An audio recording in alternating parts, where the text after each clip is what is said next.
Germany just told Ukraine, strike Russia before it strikes you. Major airbases, weapons factories, nothing is off the table. Moscow calls Berlin militaristic and cuts all military ties. As alliances shift toward North Korea and Iran, the battlefield is expanding, and so is the risk.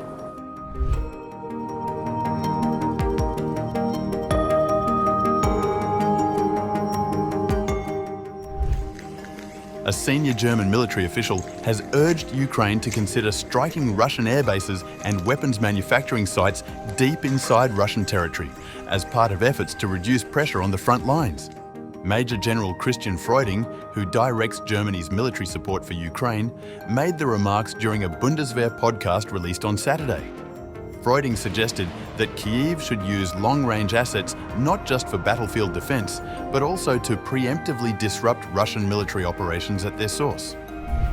You can also indirectly affect the offensive potential of Russian strike forces before they are deployed. Use long-range air warfare assets to strike aircraft and airfields before they are used. Also, target weapons production facilities.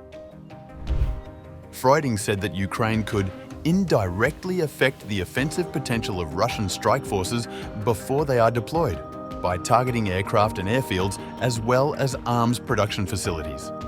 He emphasized that weakening Russia's ability to launch attacks at their point of origin could reduce the intensity of future assaults on Ukrainian positions. Despite broad Western sanctions, Russia has significantly increased its output of drones, cruise missiles, and ballistic systems. Freuding said this trend raises concerns about the effectiveness of current economic measures, and he urged NATO partners to reassess how to apply further pressure on Russia's defense industry.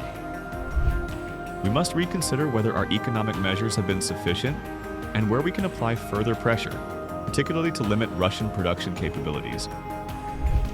Freuding also raised the issue of cost efficiency in Ukraine's air defense strategy. He pointed out that downing relatively cheap drones, some costing as little as 30,000 euros, with US-made Patriot missiles priced at over 5 million euros each, is not sustainable. According to Freuding, countermeasures costing between 2,000 euros and 4,000 euros per interception are urgently needed as Russia expands its drone production. A drone costs around 30,000 euros to 50,000 euros depending on the model. It's wasteful to shoot it down with a Patriot missile costing over 5 million euros. We need countermeasures that cost 2,000 euro, 4,000 euro, especially as Russia aims to further increase its production capacity. Last year, the Biden administration granted Ukraine limited approval to use American long-range weapons inside Russian territory, though with tight restrictions on target selection. At the time, major Russian airfields were reportedly off-limits. Meanwhile, Germany is expected to deliver a new batch of long-range missiles to Ukraine before the end of July. Freuding confirmed the transfer, but noted that Germany has so far withheld its Taurus long-range cruise missiles, citing concerns about escalating the conflict. The remarks from Berlin have drawn sharp criticism from Moscow. Earlier this month, Kremlin spokesman Dmitry Peskov said that Germany is once again becoming dangerous, following German Defense Minister Boris Pistorius' statement that German troops must be prepared to kill Russian soldiers if required. Peskov accused the German leadership of fueling confrontation and pursuing what he called an aggressive mobilization of Europe against Russia.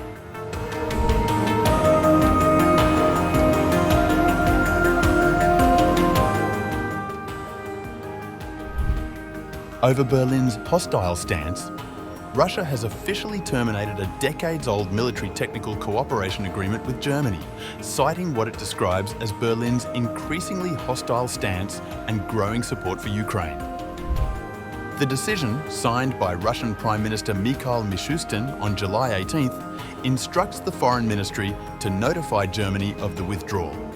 The agreement, originally signed in 1996 after the end of the Cold War, was intended to foster defense collaboration between the two countries during a period of improved relations following the Soviet Union's collapse.